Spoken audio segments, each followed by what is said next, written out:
Assalamualaikum warahmatullahi wabarakatuh. Hai sobat muslimin muslimat dimanapun berada. Selamat datang di YouTube Masjid Asy-Syafaah. Di sini saya akan membagikan video mengenai wisata religi Wali Jawa Tengah terbaru 2024. Tonton sampai habis ya. Wisata religi kali ini kami akan berkunjung untuk berziarah ke makam wali yang ada di Jawa Tengah. Di antaranya Sunan Demak, Sunan Kalijaga, Sunan Kudus, dan Sunan Muria.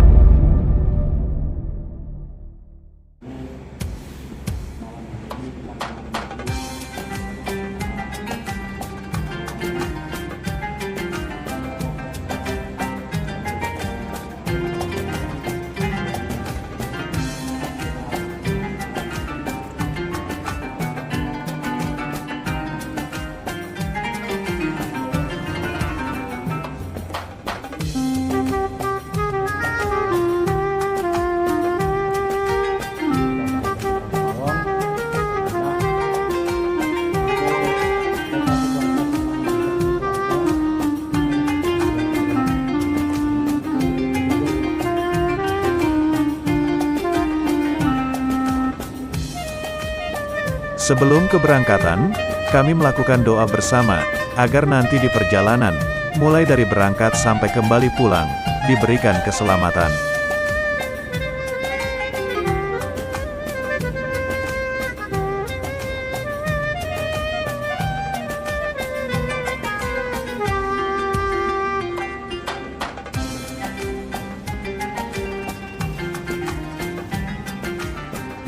Kami berasal dari kota Lamongan, Jawa Timur. Kami berangkat pukul 9 malam. Untuk menempuh perjalanan ke makam wali Jawa Tengah, dibutuhkan waktu kurang lebih 5-6 jam. Agar tidak capek, kami melakukan istirahat di dalam kendaraan. Di tengah perjalanan kami mampir di pom bensin sekitar Kota Pati, untuk sekedar beristirahat di warung kopi. Beberapa di antara teman-teman terlihat tampak kelaparan, sehingga terpaksa membeli pop mie.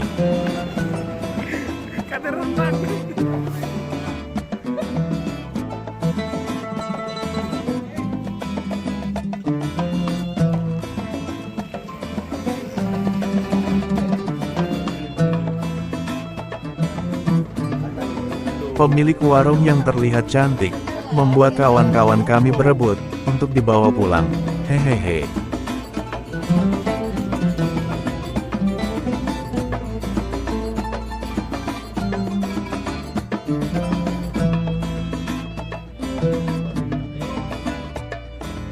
Tepat pukul 2:45, kami melanjutkan perjalanan ke tujuan awal, yaitu makam Sunan Demak.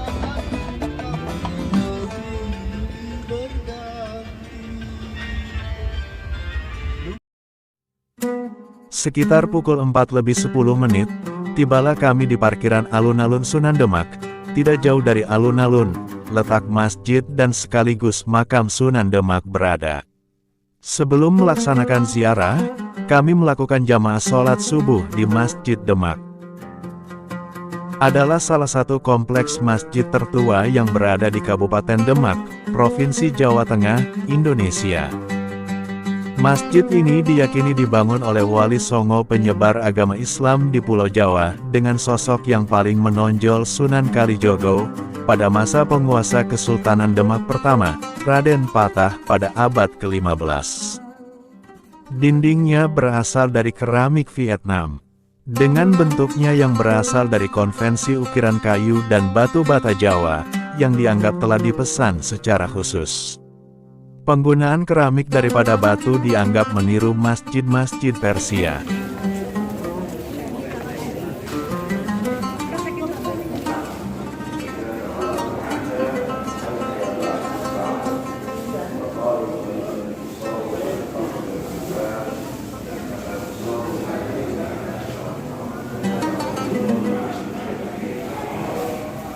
Di kompleks ini juga terdapat museum-museum Masjid Agung Demak yang berisi berbagai hal mengenai riwayat berdirinya masjid ini.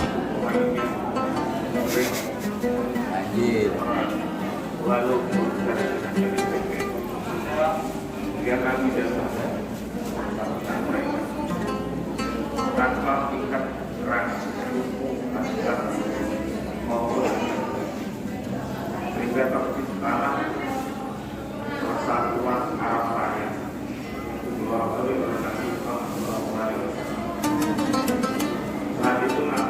Sangga sepatu dilepas budaya masuk di Demak. Di dalam sudah disediakan tempat sandal, lebih jarang nanti pulangnya lewat pintu belakang. Sekali lagi Bapak Ibu, sandal sepatu dilepas di dalam masuk, di dalam sudah disediakan tempat sandal, lebih jarang nanti pulangnya lewat pintu belakang.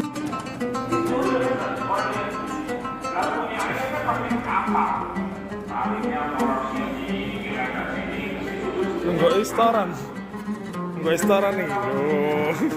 Pada pukul 5 pagi, kami menuju makam Raden Patah, atau biasa kita sebut dengan Sunan Demak. Tepat berada di belakang masjid, sehingga hanya butuh berjalan kaki untuk menuju makam. Masih di kompleks masjid. Untuk menuju makam, kami berjalan arah ke utara dari serambi masjid, melewati situs kolam wudhu yang ada di sisi kanan halaman. Di ujung halaman itu ada serambi dengan lorong penghubung.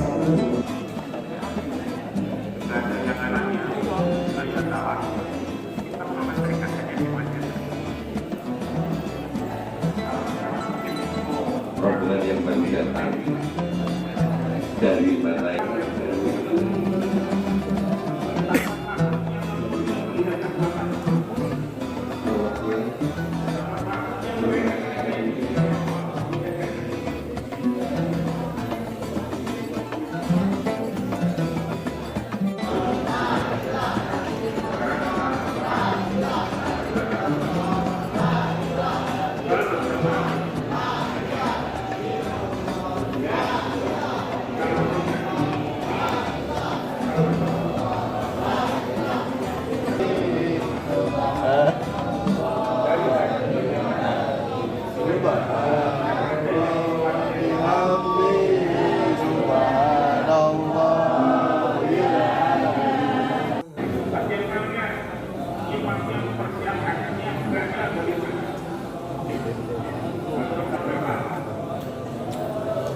Di dalam lokasi kompleks masjid ini, terdapat beberapa makam raja-raja Kesultanan Demak, termasuk diantaranya adalah Raden Patah yang merupakan raja pertama Kesultanan Demak dan para abdinya.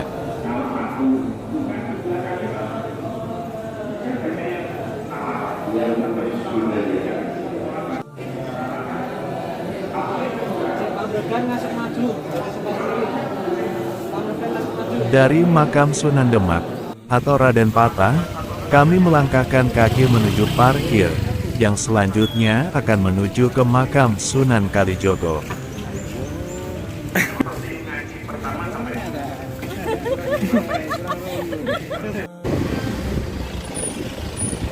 Tidak jauh dari makam dan Masjid Demak, hanya membutuhkan waktu sekitar 10 menit, kami sudah sampai di makam Sunan Kalijogo, tepatnya di Desa Kadilangu, Demak.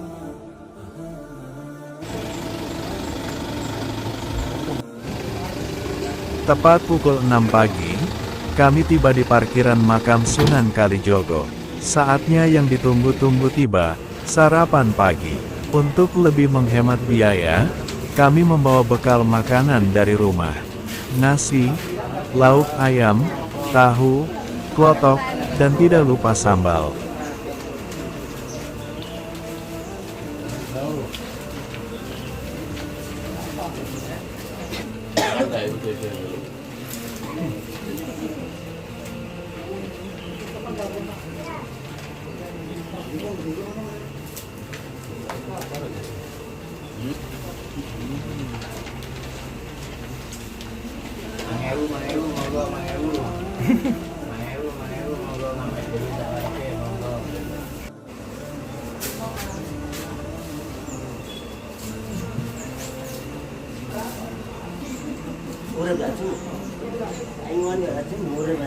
Lho kok mesak bungkus ngono model iki. Halalala. Setelah sarapan kami menuju makam Sunan Kalijogo. Kompleks makam Sunan Kalijaga berada di kawasan pesisir pantai utara Jawa Tengah, tepatnya di Desa Kadilangu, Kecamatan Demak Kota, Kabupaten Demak. Lokasinya berjarak 2 km di sebelah tenggara kota Demak, atau sekitar 3 km dari Masjid Agung Demak. Bangunan masjid dan kompleks makam berada dalam satu kawasan yang merupakan ciri khas pola tata letak masjid dan makam yang ada di Jawa saat itu.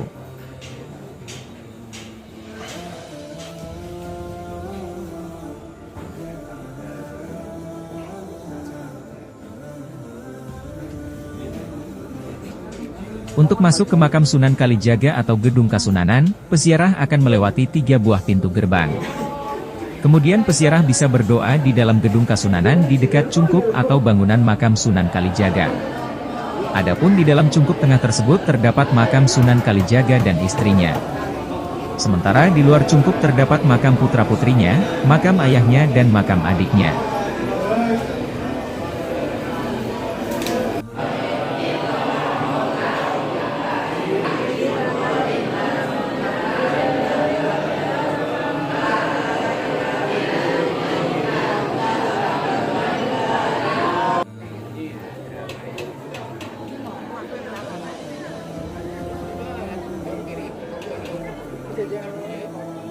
Kisah gentong bertuah di makam Sunan Kalijaga. Makam Sunan Kalijaga memiliki 2 gentong yang airnya dianggap bertuah dan dipercaya memiliki ragam khasiat.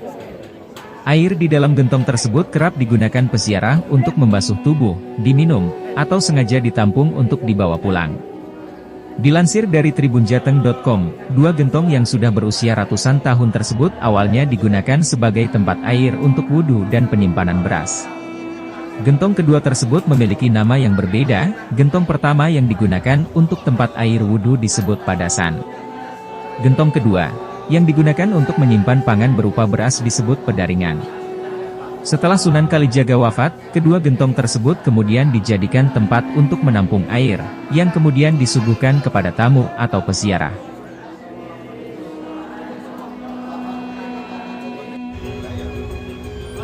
Setelah dari makam Sunan Kalijaga, kami melanjutkan perjalanan menuju makam Sunan Kudus.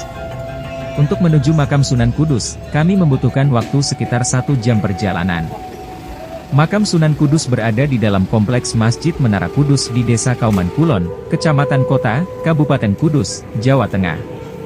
Kompleks makam Sunan Kudus dan Masjid Menara Kudus dikelilingi oleh pemukiman penduduk yang cukup padat.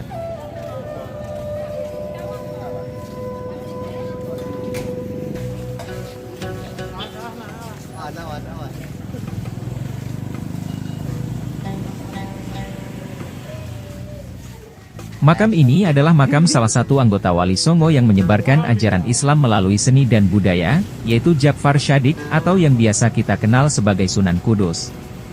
Salah satu peninggalannya adalah tembang Asmaradahana. Kamu bisa menemukan makam Sunan Kudus tepat di belakang bangunan Limas Masjid Menara Kudus. Makam Sunan Kudus dikelilingi oleh bangunan-bangunan tua khas daerah Kauman Kudus yang dapat digunakan untuk berfoto.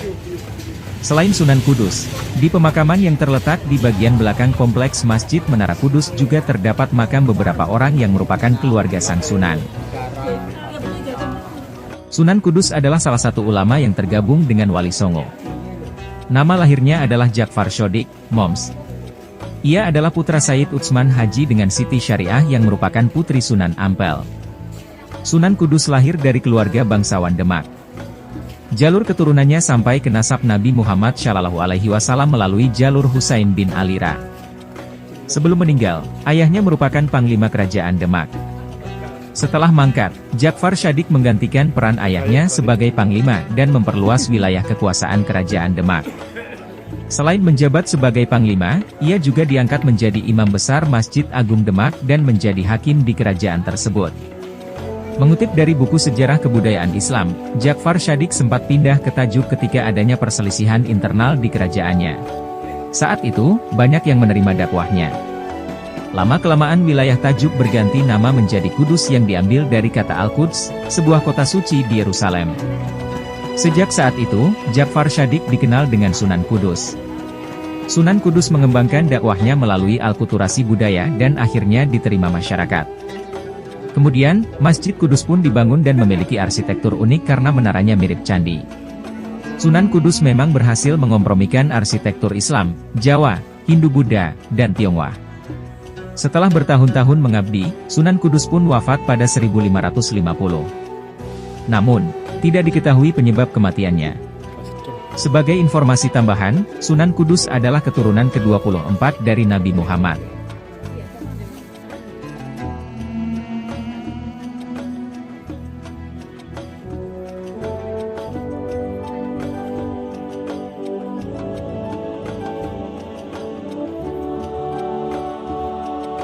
Makam Sunan Kudus berada di belakang bangunan utama limasan tumpang Masjid Menara Kudus.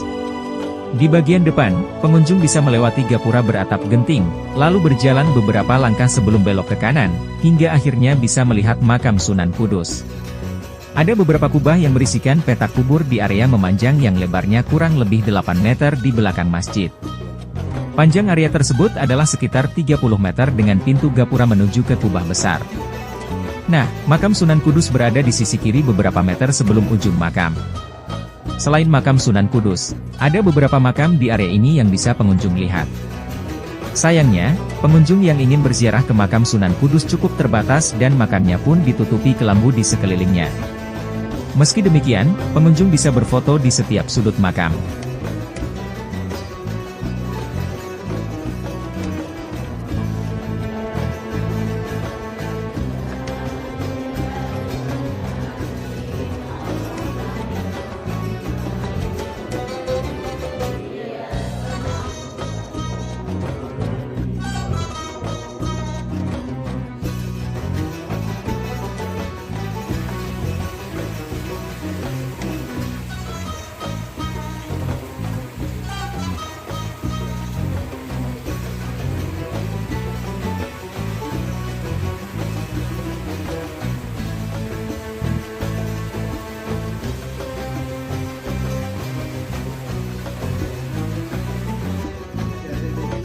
Dalam menyebarkan agama Islam, ia menggunakan 4 pendekatan. Pertama, melakukan pendekatan secara perlahan dan membiarkan adat istiadat yang ada di masyarakat mengalir, dan secara perlahan mengubahnya sedikit demi sedikit. Ia melakukan jalan damai guna menghindari perpecahan selama berdakwah. Ia juga menghormati masyarakat yang memeluk agama Hindu untuk menarik perhatian mereka. Salah satunya adalah dengan cara memberikan perintah untuk tidak menyembelih sapi. Pada masa tersebut, sapi dianggap hewan suci yang sudah disucikan masyarakat setempat. Nah, larangan ini dimulai dari cerita Sunan Kudus yang mendatangkan sapi dari India. Kedatangan sapi kemudian membuat warga penasaran lalu mendatangi Sunan Kudus karena mengira sapi tersebut akan disembelih. Rupanya, kejadian tersebut adalah pendekatan selanjutnya yang dilakukan Sunan Kudus agar menarik masyarakat untuk memeluk agama Islam. Ketika masyarakat berbondong-bondong berkumpul, saat itulah Sunan Kudus bercerita ia hampir mati kehausan dan ia dihampiri sapi lalu menyusuinya. Sejak saat itu, ia mengatakan pada banyak orang untuk tidak menyakiti sapi apalagi menyembelihnya, mengingat sapi telah berbuat baik kepada Sunan Kudus. Masyarakat pun semakin tertarik. Pendekatan selanjutnya, Sunan Kudus pergi untuk mencari perhatian agama Buddha.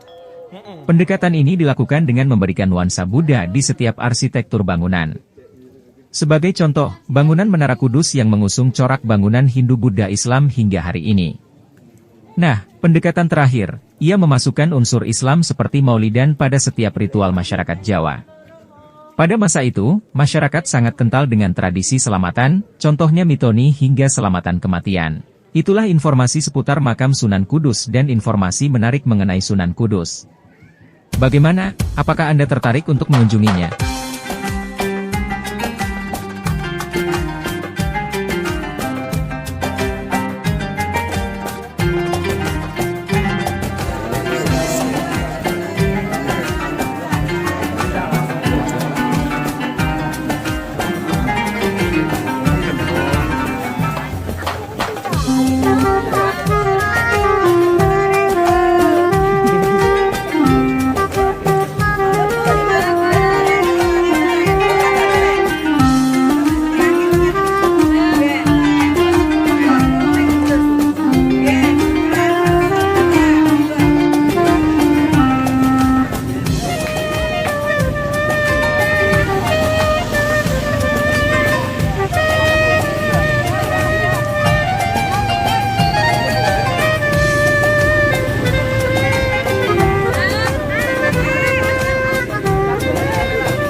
Selesai dari makam Sunan Kudus, kami langsung melanjutkan perjalanan menuju makam Sunan Muria, yang merupakan tujuan terakhir pada wisata religi kali ini. Tepat 1 jam perjalanan, sejak kami berangkat dari makam Sunan Kudus menuju Sunan Muria.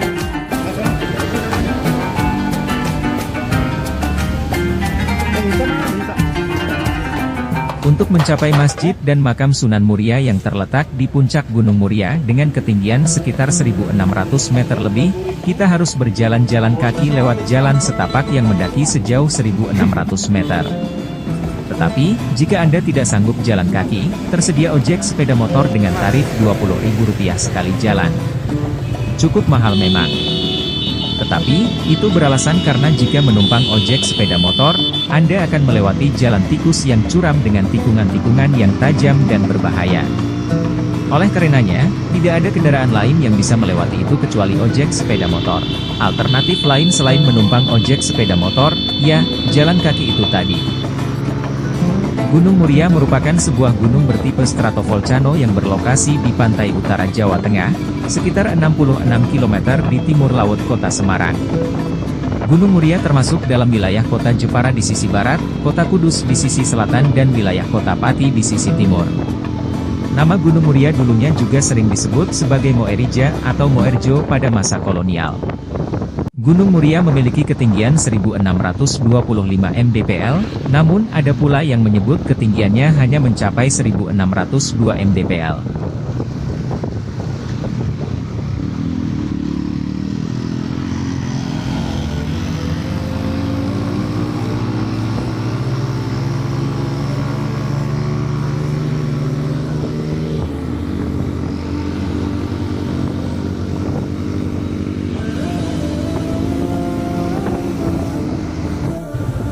Di antara rombongan kami, ada beberapa yang nekat naik ke makam Sunan Muria dengan berjalan kaki.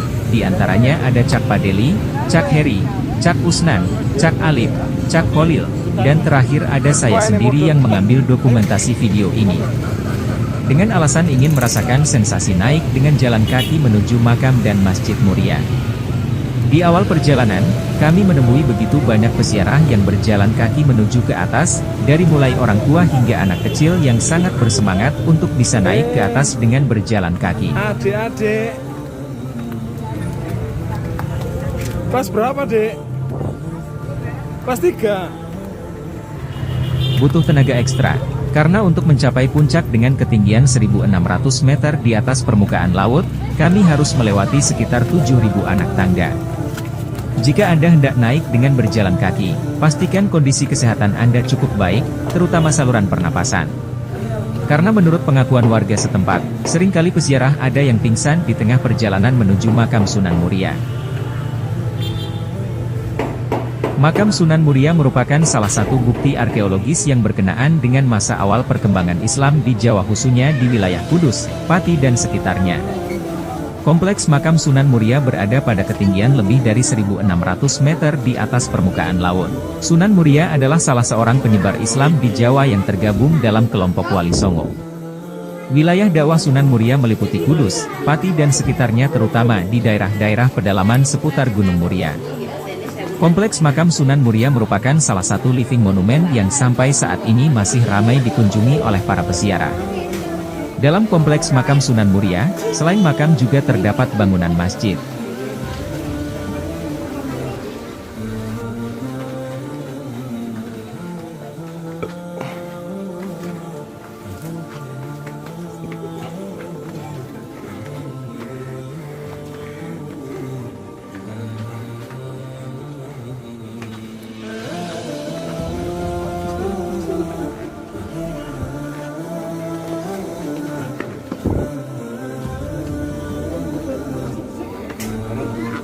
Langkah demi langkah kami lalui untuk melewati anak tangga.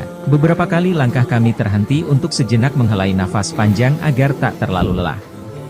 Di samping kanan dan kiri jalan pun juga terdapat banyak penjual aneka makanan khas yang jarang ditemui di tempat ziarah wali yang lainnya. Tidak sedikit pula ibu-ibu dan bapak-bapak yang sudah lanjut usia dari arah berlawanan kami. Mereka sudah selesai dari atas dan hendak turun pulang dengan berjalan kaki.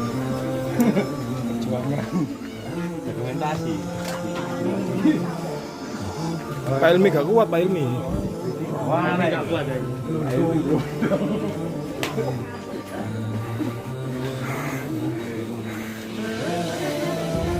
Enak ingin rokok. Oh no, bisa. Kudurin.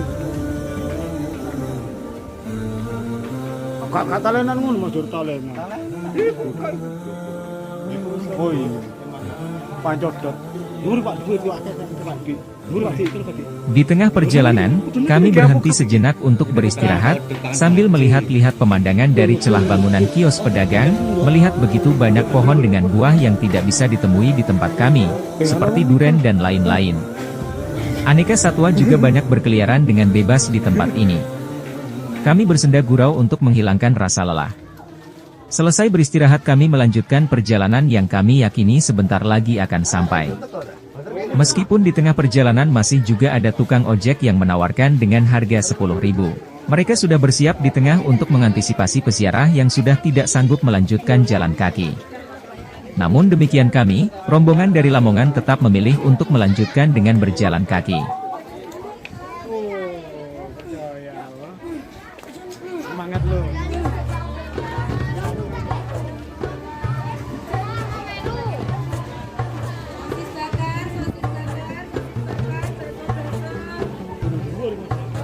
Dikit.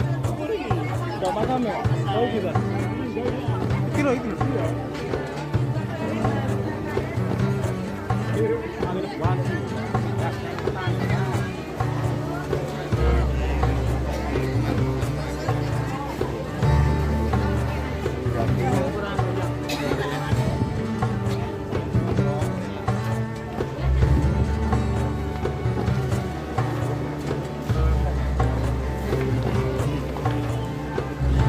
Kepleset Bu.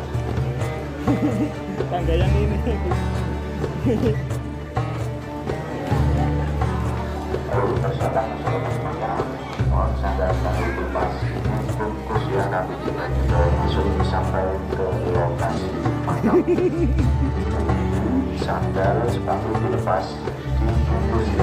Akhirnya, tibalah kami pada puncaknya. Rasa lelah terbayar sudah ketika kami melihat bangunan yang bertuliskan petunjuk arah untuk menuju masjid dan makam.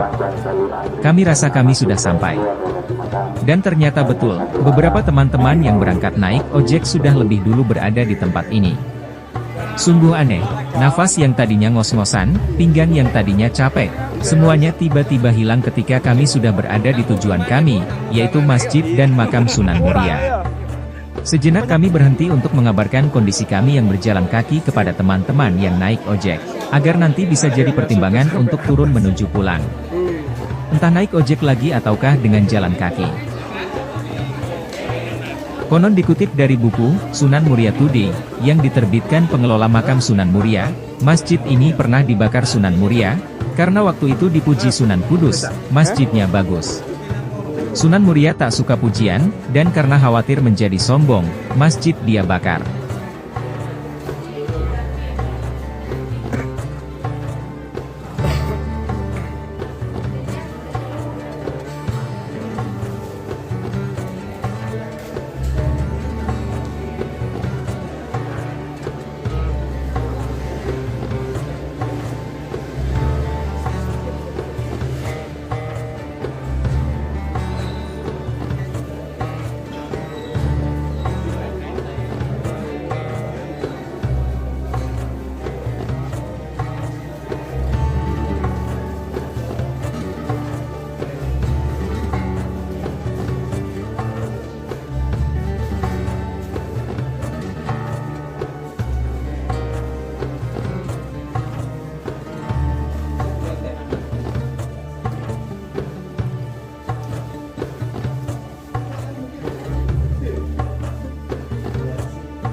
Dan, selanjutnya, karena waktu belum menunjukkan adzan sholat duhur, maka kami memutuskan untuk ziarah ke makam terlebih dahulu. Peziarah tidak langsung masuk ke area makam, tetapi akan berjalan berputar dahulu ke beberapa area bangunan. Ini mungkin guna mengurangi penumpukan di kawasan makam. Ada juga penjaga makam di beberapa titik.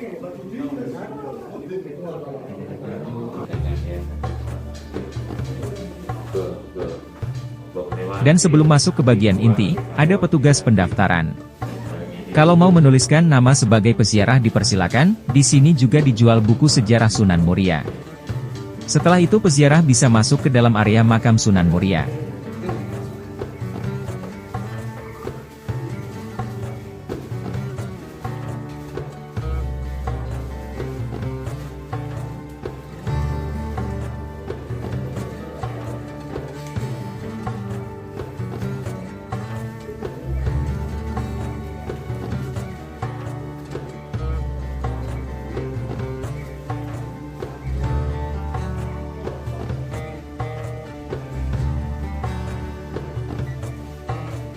Pada Selasa siang itu, di makam tampak penuh.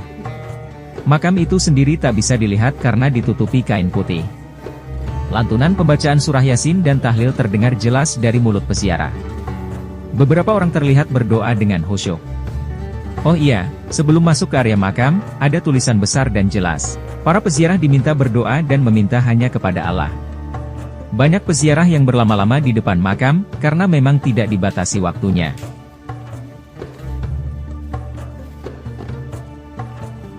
Asal-usul Sunan Muria. Beliau adalah putra Sunan Kalijaga dengan Dewi Saro. Nama aslinya Raden Umar Said.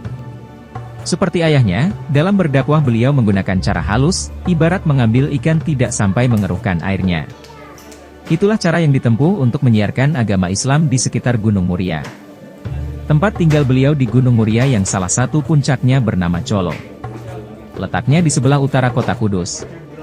Sasaran dakwah beliau adalah para pedagang, nelayan, pelaut dan rakyat jelata. Beliaulah satu-satu wali yang tetap mempertahankan kesenian gamelan dan wayang sebagai alat dakwah untuk menyampaikan Islam. Dan beliau pula yang menciptakan tembang Sinom dan Kinanti. Makam Sunan Muria didirikan setelah Sunan Muria wafat. Pada awalnya, makam ini merupakan sebuah tempat yang sederhana. Namun, seiring berjalannya waktu, makam ini mengalami perluasan dan peningkatan fasilitas untuk memenuhi kebutuhan para peziarah. Makam Sunan Muria didirikan setelah wafatnya Sunan Muria pada tahun 1579. Penentuan lokasi makam ini dipercayakan kepada salah satu murid beliau yang bernama Syekh Ahmad Asrori. Syekh Ahmad Asrori memilih sebuah area di lereng Gunung Muria sebagai tempat peristirahatan terakhir Sunan Muria. Proses pendirian makam dimulai dengan penggalian dan pembuatan liang lahat. Tubuh Sunan Muria kemudian dimakamkan dengan hormat di dalam liang lahat tersebut. Selain itu, sebuah sarkofagus atau peti batu dibuat untuk melindungi makam Sunan Muria. Seiring berjalannya waktu, kompleks makam Sunan Muria berkembang menjadi pusat spiritual yang lebih besar. Bangunan-bangunan seperti masjid, langgar, dan bangunan penginapan untuk para peziarah dibangun di sekitar makam. Halaman makam juga diperindah dengan taman dan pepohonan yang memberikan suasana tenang dan nyaman bagi para pengunjung. Makam Sunan Muria menjadi tempat yang suci dan penting dalam kehidupan masyarakat. Setiap tahunnya, terutama pada hari-hari peringatan kelahiran atau wafat Sunan Muria, ribuan peziarah datang untuk berziarah dan berdoa di kompleks makam tersebut. Pendirian makam Sunan Muria adalah hasil dari penghormatan dan pengakuan atas jasa-jasa Sunan Muria dalam penyebaran agama Islam di Jawa. Makam ini menjadi tempat suci dan warisan spiritual yang terus dijaga dan dihormati oleh masyarakat setempat maupun dari luar daerah.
Setelah selesai bertakziah di makam, peziarah biasanya meminta air. Banyak juga peziarah yang membawa botol air mineral atau meminum langsung air dari mata air di dekat makam. Percaya tidak percaya banyak peziarah yang meyakini air yang dahulu digunakan Sunan Muria untuk berwudu dan juga untuk kebutuhan dapur itu berkhasiat. Sebenarnya oleh-oleh khas dari kawasan Gunung Muria ini bukan hanya air dari mata air itu saja. Ada juga buah parijoto. Buah ini berwarna ungu dan rasanya sepet. Buah ini banyak dijual pedagang di sekitar makam. Konon buah ini bisa menjadi obat kesuburan dan bagi perempuan hamil bisa mendapatkan anak yang tampan atau cantik, wallahualam. Mungkin karena buah ini mengandung antioksidan. Buah ini dijual mulai dari harga Rp5.000 sampai Rp10.000. Sekali lagi itu hanya kepercayaan masyarakat saja. Kabarnya dahulu buah ini yang dimintakan istri Sunan Muria ke suaminya saat mengidam. Selain itu ada juga kulit naga, kulit pohon dari Gunung Muria yang bisa mengusir tikus, kecoa, dan lainnya. Jadi katanya tinggal diletakkan di sudut rumah, tikus tak akan datang ke rumah. Kulit pohon ini dijual Rp8.000. Si pedagang sendiri amat yakin kulit pohon dengan motif unik itu bisa mengusir tikus.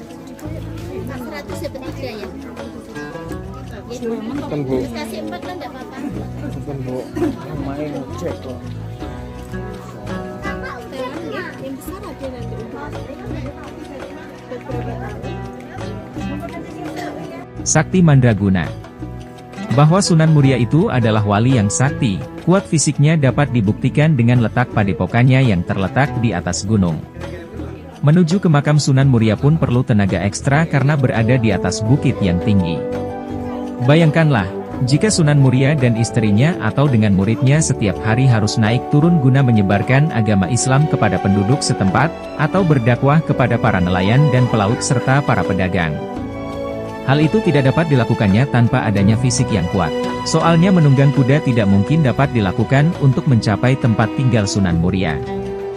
Harus dengan jalan kaki. Itu berarti Sunan Muria memiliki kesaktian yang tinggi, demikian pula dengan murid-muridnya.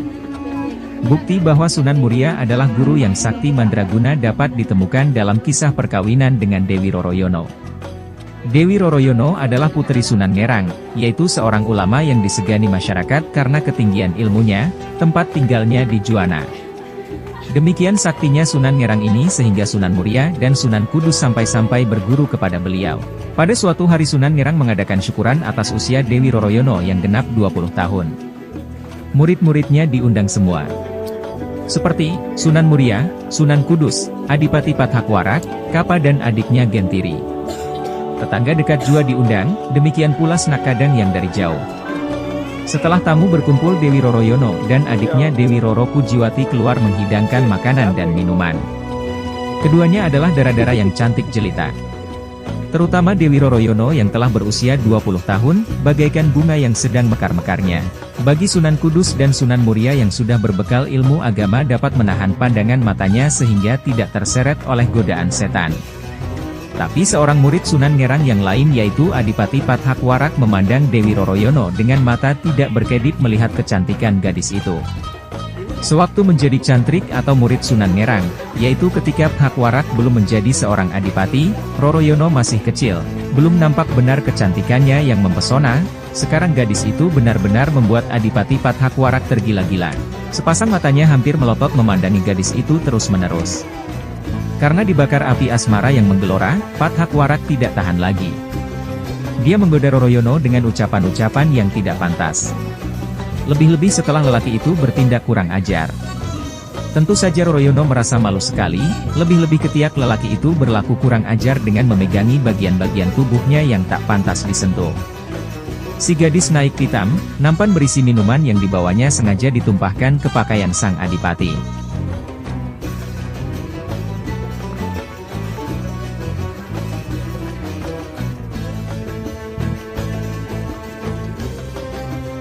Sebelum menutup video kali ini, harapan kami bersama semoga menjadi kegiatan rutin setiap tahunnya untuk ziarah ke makam para wali pada bulan-bulan tertentu. Tujuan dari ziarah tersebut adalah tabarukan atau mengharapkan keberkahan, ikroman atau memuliakan, teadiman atau mengagungkan, dan hikmatan. Demikian daftar rekomendasi wisata religi ziarah wali yang berada di Jawa Tengah yang bisa kalian kunjungi. Bagaimana? Apakah Anda ingin berkunjung ke tempat ini? Semoga video penjelasan kali ini bermanfaat buat kalian. Jangan lupa subscribe, like, komen, dan bagikan linknya ke teman-teman MU yang ada di sosial media juga ya. Wassalamualaikum warahmatullahi wabarakatuh.